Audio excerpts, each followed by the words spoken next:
everybody. Thank you for coming out to our last speaker series of this year. Those of you who are new here, just to give you a little history of the Institute, we are the community-facing arm of Hanna Boys Center.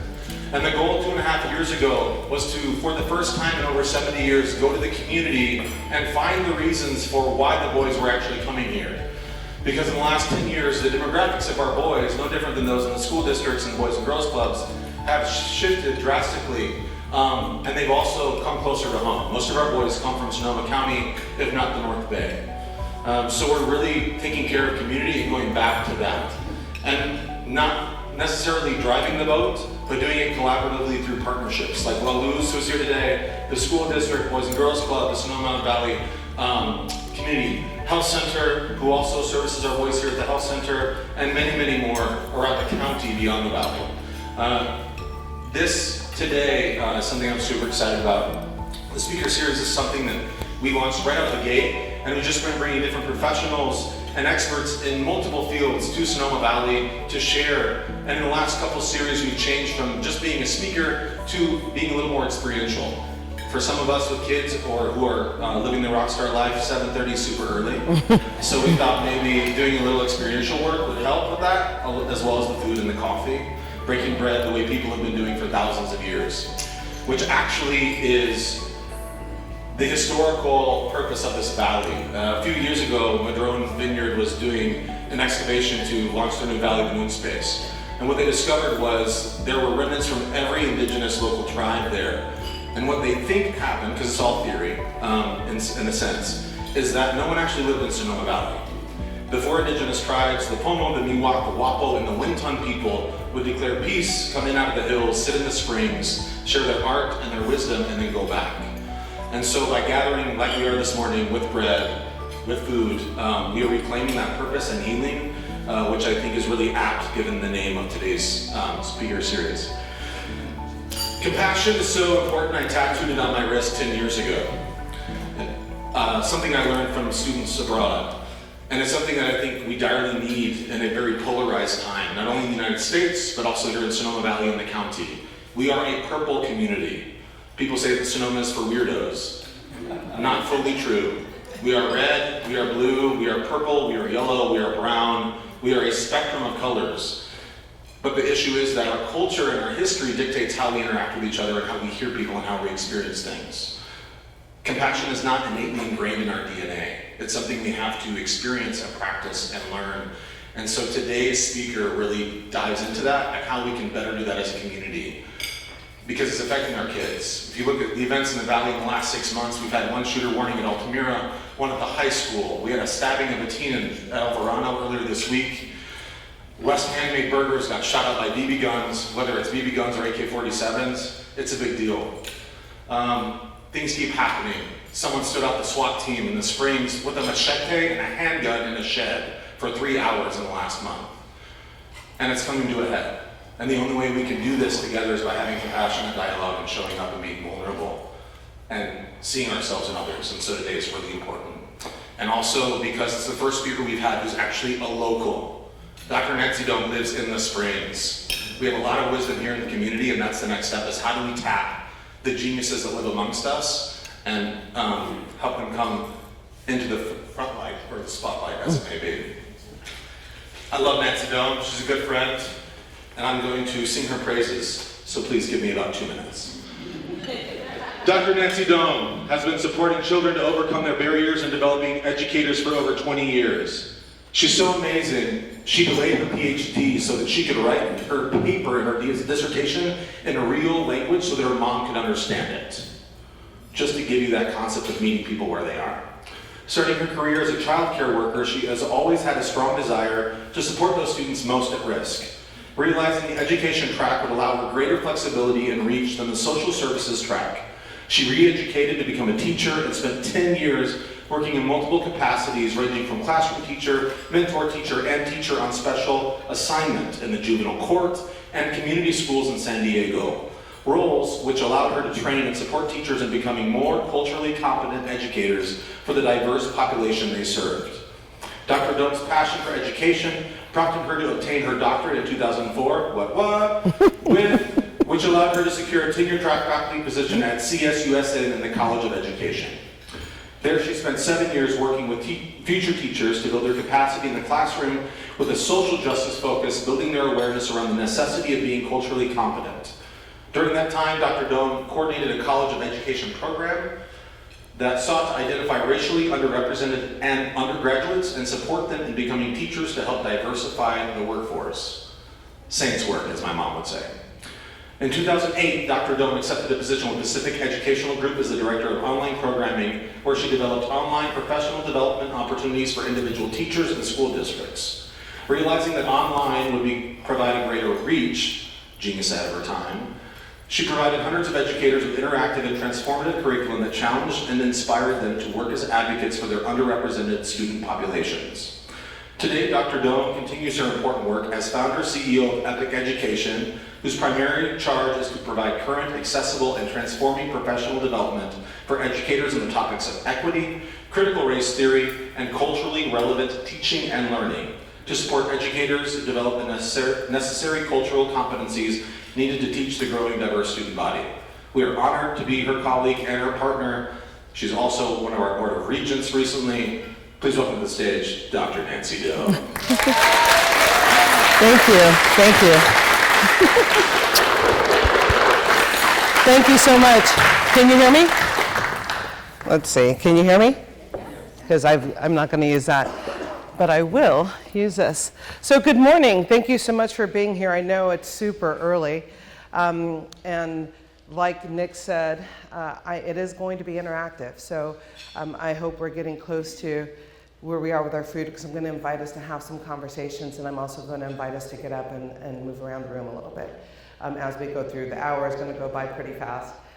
So just trust the process, and I invite you to come in with an open mind. What we're going to talk about this morning is this notion of compassionate, we call it dialogue, but also compassionate communication. What does it look like for us to speak our truth, but to do it in a way that actually doesn't shut down the conversation, but that encourages it, that allows us to go deeper and actually build greater bonds, even when we think that we are not in agreement with someone. And so that takes practice, and that's what we're going to get an opportunity to do this morning, is to practice what it's like to actually engage that way. How many of you, raise your hand, like conflict? I don't see any hands. Okay, how many of you would say that if you could, you would try to avoid it? Raise your hand if you would actually try to avoid it. Okay, and this is, I think, fundamentally what gets in our way, right? Is that when we have been trained and conditioned to not have the conversations that we have to have, the ones that are most important, because we're afraid of the outcomes, we're afraid of offending, we're afraid, so we don't engage. But the problem is, those things still build up in us. And as they build up, we get to this critical point, this tipping point, where then we just lose it, and then we can't be compassionate because we're just pissed off, right? And so what happens if we start to engage sooner? What would it look like? And I always say that the only reason we talk about people is because we don't talk to them. So what is it like to start talking to each other on the topics that we have been taught and trained to avoid? So we're going to walk through that today. I always like to start us off with a quote, and so this morning this is the one I chose. When I see you through my eyes, I think we are different. When I see you through my heart, I know we are the same. So just because we don't look the same, we have shared experiences, but we can't get to the shared experiences without having a conversation. So there's a theory in psychology called contact theory. And what contact theory says is that when we are in contact with people who are different from us, that we can actually build relationships and go deeper, but we have to be in contact. When we are not in contact with people who are different, then we only can rely on our stereotypes that we have. And so they get in our way of our ability to see people for who they really are, because we can't bridge that. So I'm going to tell you a little story. This is my fiance. I'm getting married in September. Thanks. And I'm starting with this picture because an interesting thing happened this weekend at my engagement party. One of my kiddos, I mentor here at Hanna, my friend who hosted us, she got these cupcakes made. And they were chocolate with white frosting and vanilla with chocolate frosting. And she was being clever, as only Heidi can be. And it was wonderful, but my kid said, well, why would she do that? And I said, well, you get it? And he goes, why do we have to bring attention to it? Like, why do we have to talk about it? And so many times I hear that, I'm like, well, why wouldn't we talk about it? Why is it a problem that we've called attention something that who we are, something about who we are, and that we had fun with it? And for him, it was really uncomfortable, and he actually believed that it was racist to call it out. And so how many times, just by us being together, we can't talk about who we are because someone perceives that as racist. I perceive it as who I am. I'm black, and if for me to pretend I'm anything else is really quite impossible, right? Because I'm not going to fool anybody in this room. I can call myself whatever I want, but you're going to look at me and you're going to see something. And so the problem is not about my skin color or his skin color. The problem comes to, what do we believe about my skin color? What do we believe about his skin color? The deficit thinking that is associated with who I am is the problem. It's not who I am that is the problem. And so if there is no negative thought about me being a person of color or being with a white man, then there's nothing wrong with calling out who we are. So we have to have these conversations because our kids are growing up in a system and in a society where they're afraid to even call out who we are. So why should I be ashamed to be black? Why should I be ashamed if I'm disabled? Why should I be ashamed if I'm, part of the LGBTQ community? Why should any of those things that make up my identity be a problem? And so these are the things we have to talk about because people don't understand. And so we have to bring this to the light.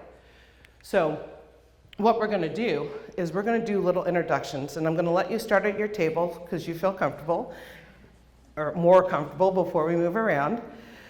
What I'm going to ask you to do is to partner up, and I'm going to ask you to introduce yourself to your partner in these terms, okay? So your name, your position, your location, your racial identity, and then one word that describes your feeling about the topic of race. And then, when was the last opportunity you had to talk about race? Did you engage? Why or why not? So for me, my name is Nancy. I live in Sonoma. I'm CEO of EPOCH Education. I'm black. My word is excited. I love having the conversation. I love it. That's why I volunteer. That's why I do things, because I think it's important that we have these conversations. And my last opportunity, I have opportunities every day. And I would say that most of the time I engage, but sometimes I don't. Because sometimes I'm tired. And sometimes I just don't have the energy to do it because I do it every day. But I'm conscious when I don't. And that's the most important piece, is about us being conscious and choosing not to, and knowing why we choose not to. But if we're choosing not to because we're afraid, that's going to get in the way of our ability to have progress. So with your partner, just that quick, it shouldn't take more than 3 or 4 minutes total. Introduce yourself to your partner. So what was it like to introduce yourself to maybe someone you didn't know, but I'm guessing that most of you knew each other at the table?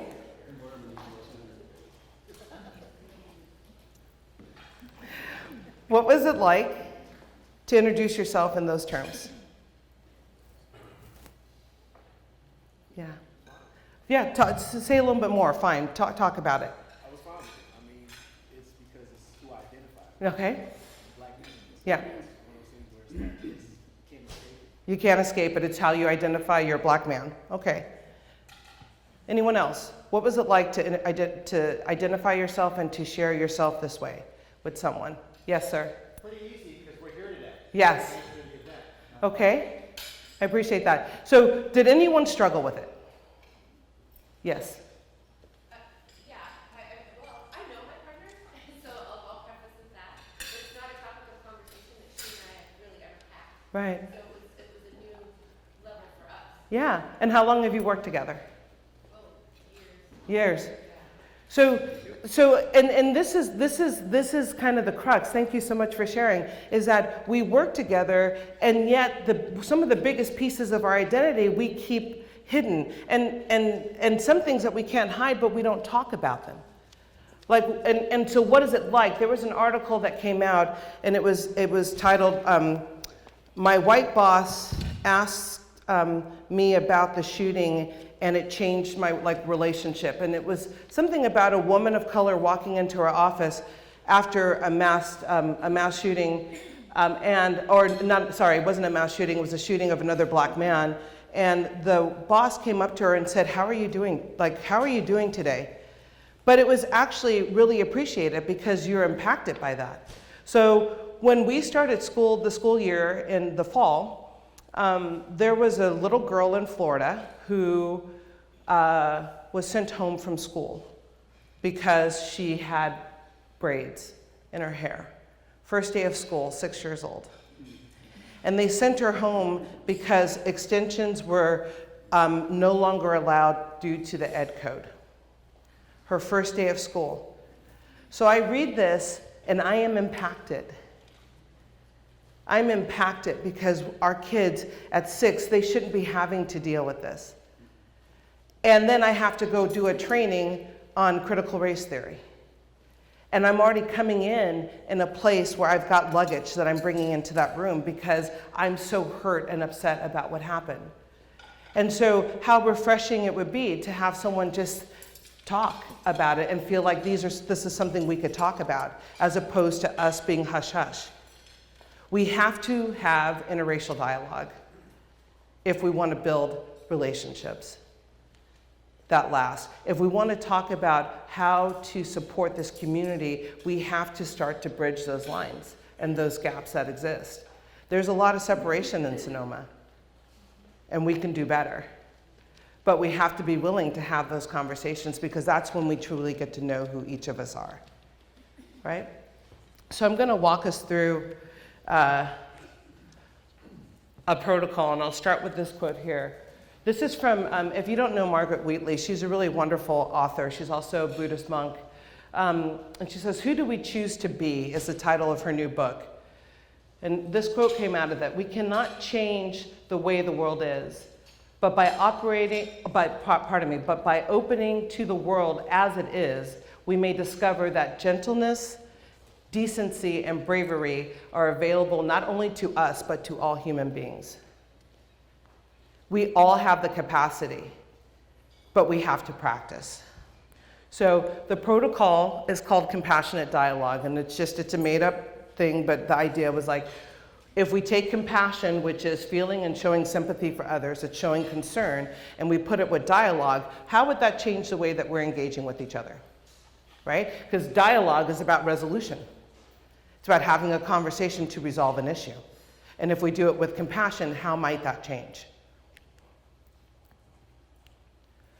So redefined, we want to have conversations where we feel safe, because that's the main reason why we don't engage. We want to have conversations where we feel free to express ourselves and express our feelings. We want to be heard, and we want to be able to agree to disagree.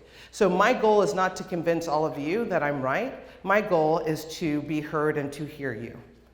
And if we can do that, then things that we can create together, the synergy of us working together, is then a powerful thing that leads to change.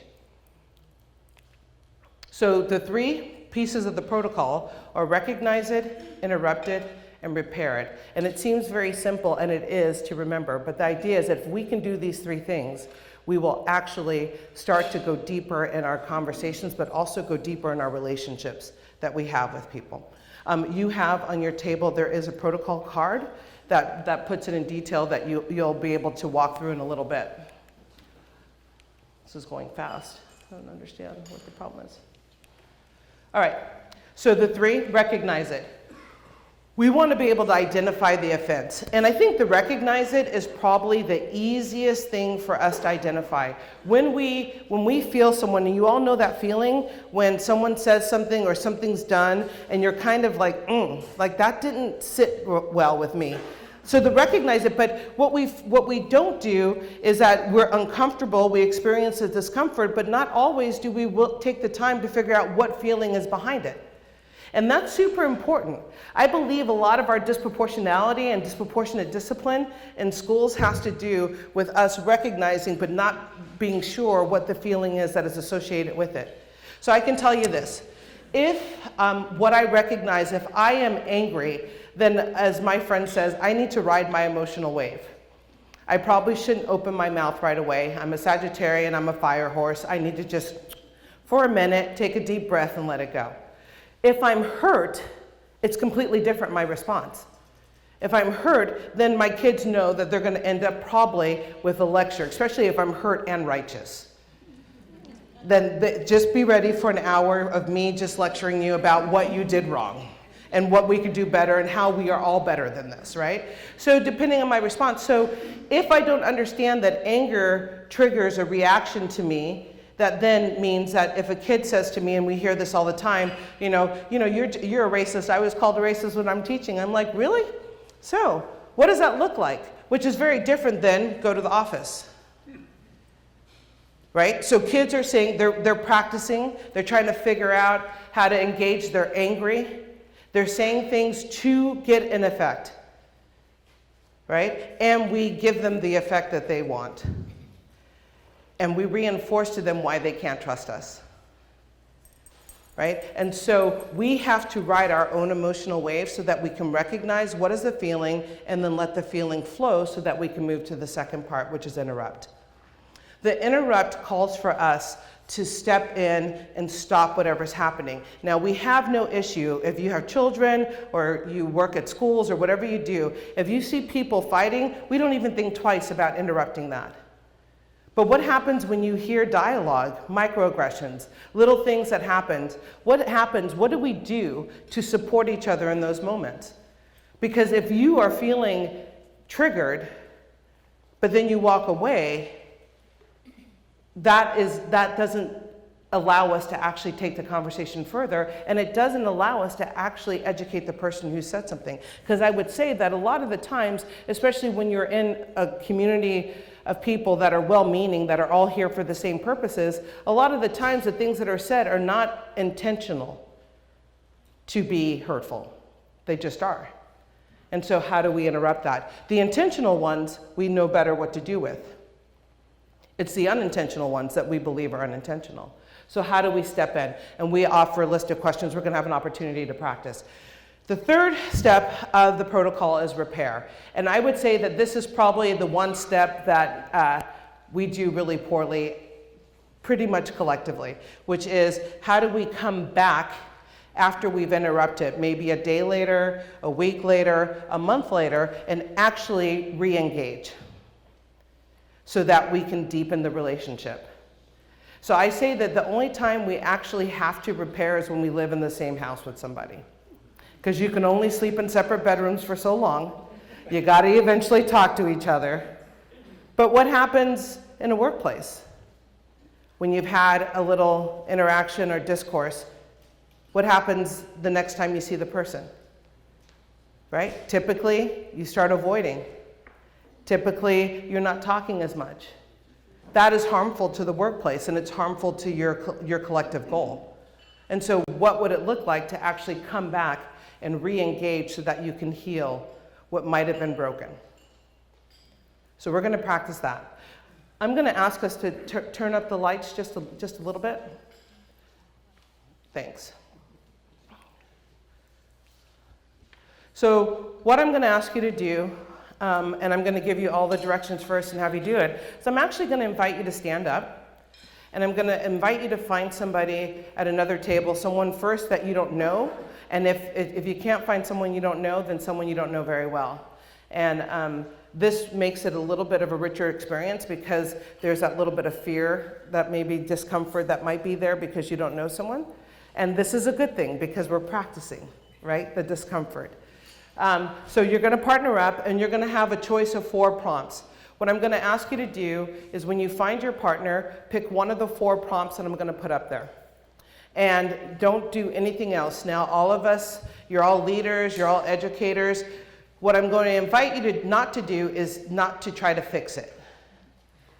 Okay? I'm going to ask you to stay with me through each step so that you practice and you engage as opposed to fixing it, because we want to fix it. We're not going to fix it today. Okay? So here are the choices. Now I will say that the prompts were given to us by students and by teachers and admin and parents of things that they have heard said around campuses, around their kids, that go unchecked by anyone. And so, but they're problematic. So that's gay. Anyone ever heard that before? Okay. You are good at giving directions for a woman? Just something to think about. I bet 80% of my kids will end up pregnant or in jail before they graduate high school. These are not, we don't make these up. We don't have to, unfortunately. And what are you cooking? What are they cooking and eating over there? The smell is atrocious. Can't you just have a sandwich like everyone else? Okay, so these are your 4 choices. They get more difficult as you go on. I'd like you to find a partner. I'd like you to pick a card, and the only thing that I'm going to ask you to do in the first 2 minutes is to identify the feeling. So give me some feeling words. People shout them out. What are feeling words? Sad. Angry. Surprised. Frustrated. Yes. I just want to make sure we know what they are, because inevitably when we get up and do this, somebody will talk about, well, that was just stupid. Well, stupid isn't a feeling word. So we need to get in touch with us. And that's also part of it. A lot of our responses are reactions, and they're always about the other person. But we have to know ourselves better. And so this forces us to do some self-reflection first. So if you can get up, find a partner, get a card, and a feeling word. You got about 2 minutes to do that. All right. So throw out the feeling words that came up for you as you processed your card. What were the words? Angry. Shocked. Hopeless. Disrespected. Sad. Disappointed. Disgusted. Okay. We got it. Okay, so now we're going to go into part 2. You got your feeling. So think about whatever that feeling is for you. So if my feeling's disgusted, what's normally, when you're disgusted, what's your normal reaction? How would you normally respond? Right? And you need to think about that, and then you need to let it go. So if with disgust you're angry, then how do you kind of just take a deep breath so that we can interrupt? Right? So the interrupted is we cannot allow this to go by. We have to say something. So how would you say it? And the best way is to ask questions.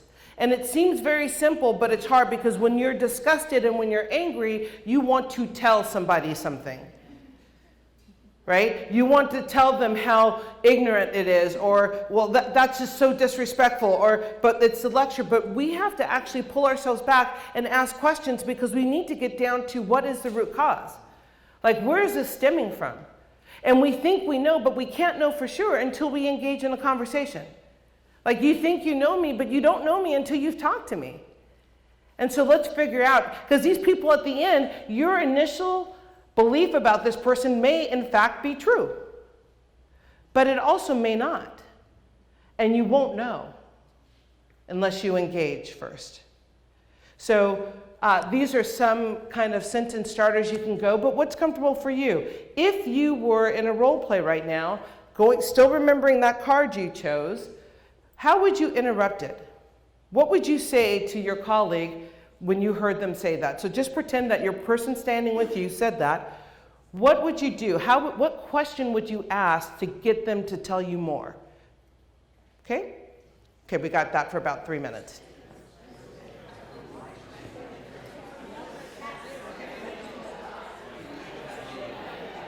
Did everyone get to talk about how they would interrupt? All right. So the third piece of the protocol, and we'll go through this one more time, but right now I wanted to walk you through each one. The third piece of the protocol is to repair. And the repair, again, is the piece that gets left out most of the time. What would you say to your partner 24 hours later? How would you re-engage in the conversation. So you just interrupted. It may have been a little uncomfortable, right? You may have felt like you've come to a little bit, okay, I understand, but maybe not. What would you say 24 hours later or a week later when you saw this person again? How would you re-engage? And the idea behind it, we suggest 3 ways. Engaging is number 1. It's simply sometimes just going back and saying, you know what, thank you so much for hearing me out. It's something that just triggered in me. It just opens a gate. I have one guy in a training, and I said, how would you repair? And he said, I'd walk up and say, hey, you know, and it's repaired, you know. He's like, but I'm just letting you know we're good, you know. So you have to find what's true for you, but what would allow you to enter back into the conversation, right? So engaging is that sometimes it's observing, sometimes it's, you know, especially when we're working with younger people, sometimes you just gotta, again, the contact theory, you gotta provide exposure. They need to observe something different than what they're used to seeing. And so we've gotta provide opportunities for that to continue. And then reading, or just this idea of any kind of, you know, extended learning. There's times I do this training and we use Peggy McIntosh's work about unpacking the knapsack of white privilege.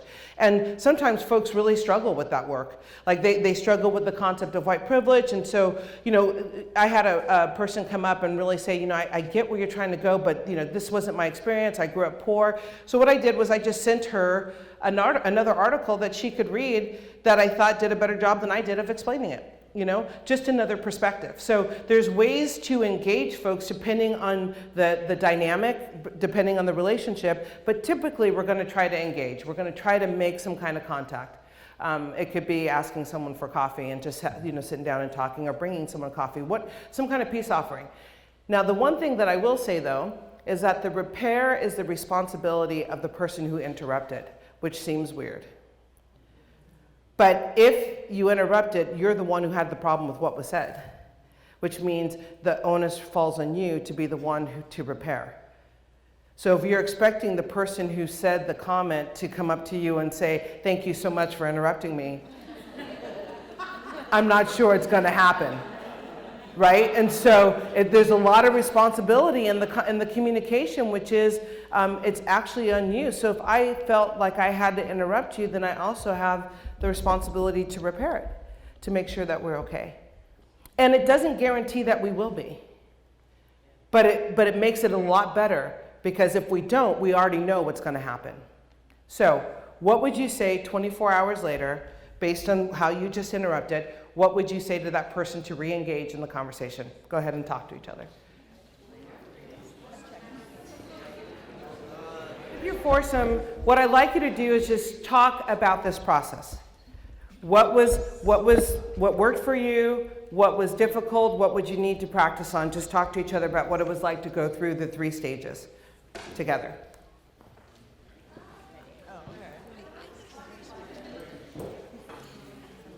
Thank you so much. I really, I appreciate the fact that you still want to keep talking. And what it does is it reinforces that we have to begin to create more opportunities for this kind of dialogue with each other. And it's just not going to happen.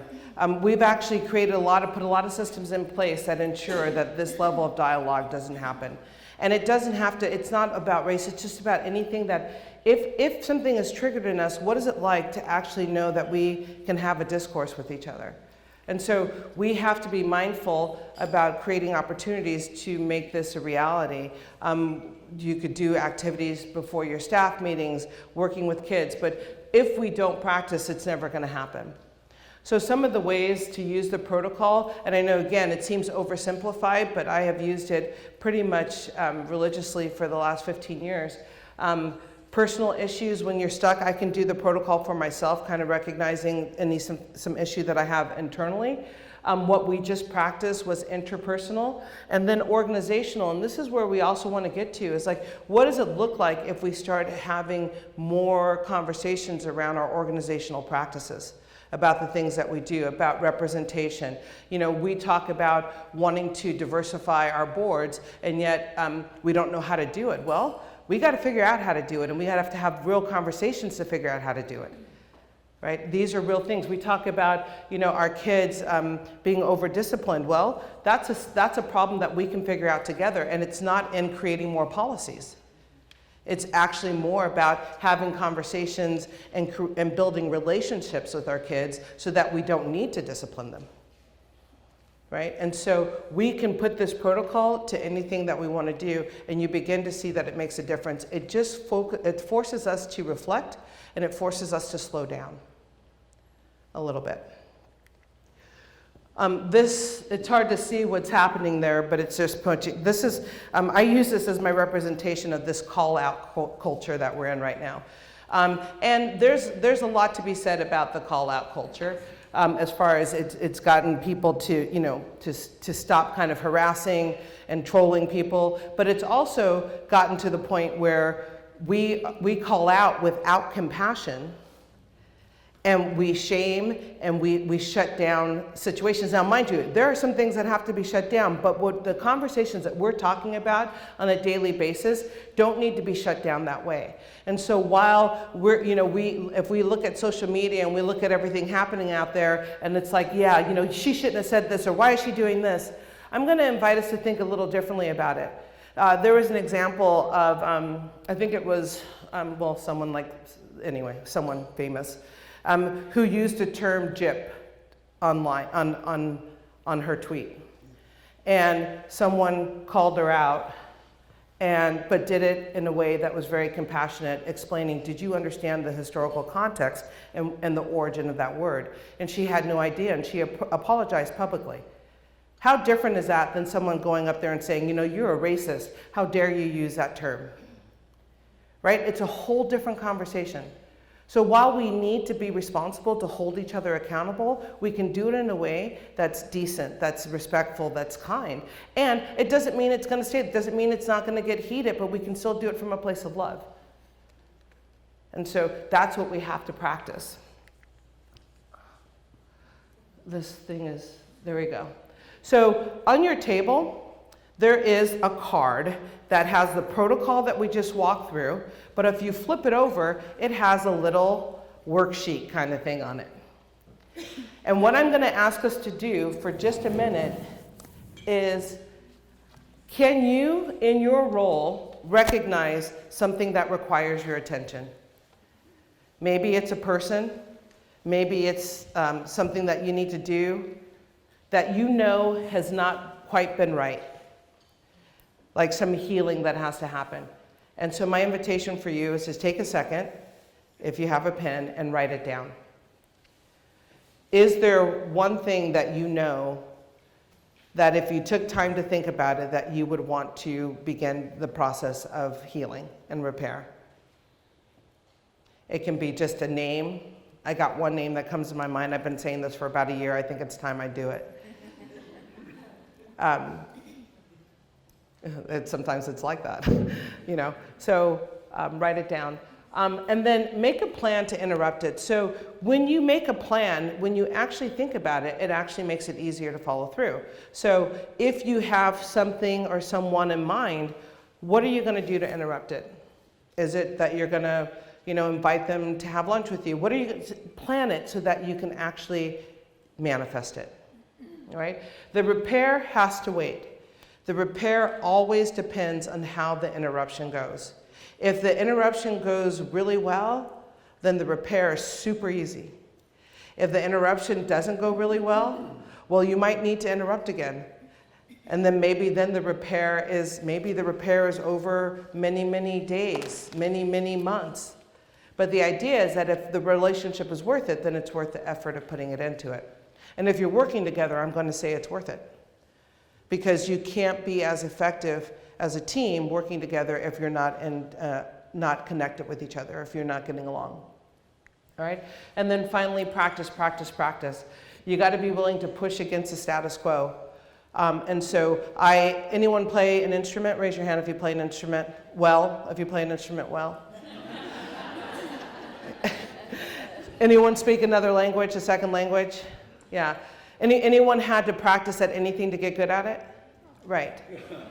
Right. This is no different, and I think we take it for granted. I think we think because it's about communication and we talk every day that it's easy, but it's actually not. So if you want to get in this type of dialogue, you actually have to practice it. Okay? We have to think and act differently if we want different results. So I want to finish off with, with Karen. This is Bob Smith, his wife. She works with me, and she and Bob think they're funny. So this was taken in the airport, but it was taken because I shared this story. And there's a book called Why Are All the Black Kids Sitting Together in the Cafeteria? And it's written by Beverly Tatum. And it's a powerful, powerful book. But she has this one metaphor in the book. And she talks about the moving walkway.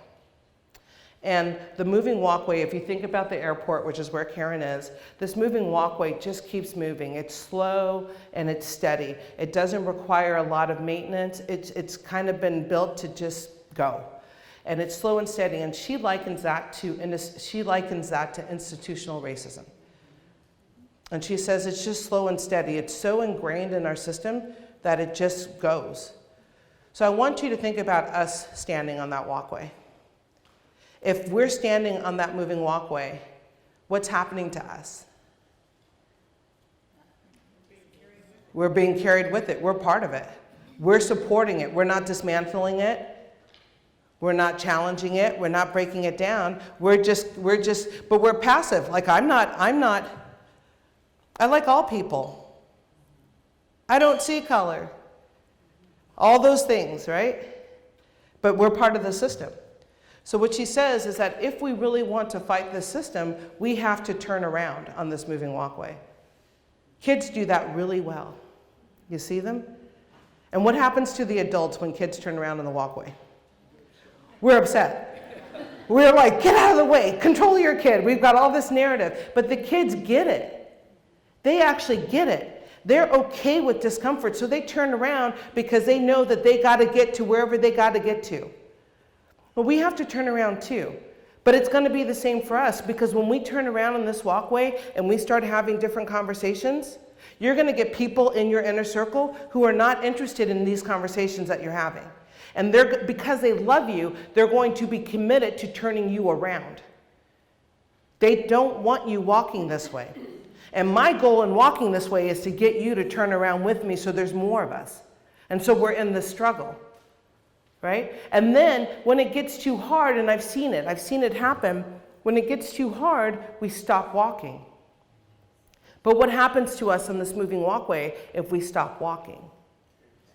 You're still part of it, right? So now I've changed it a little bit though, because now I'm facing you. So what I know is that people in my inner circle know better. Well, we're not going to tell that blonde joke in front of Nancy because we know she'll start walking again. Right? They find ways to placate me so that I don't push, right? And so we have to stay not just turned around. Sometimes we have to stop, but we have to figure out what is the connection that will keep us walking again. For me, I always think about, as a black woman in a black family, I've got 16 nephews and nieces, of which 14 are boys, right? And I think about them every time I get tired. That's who I think about. I think about I can't be tired because any one of them could be any one of those statistics. And so it keeps me walking. So my question is, what keeps you walking? First of all, what's going to make you turn around? And then what's going to keep you walking? So that we can actually get more people turned around with us. So that this becomes the norm. Finish with a little quote from the Dalai Lama. Resilience through compassion and connection. We will achieve this goal if we are resilient, if we stay true to our path and know that this absolutely has to happen. We have to change the way we engage with each other. We have to change the way, the expectations we have of each other, and the way we're going to do that is through relationship.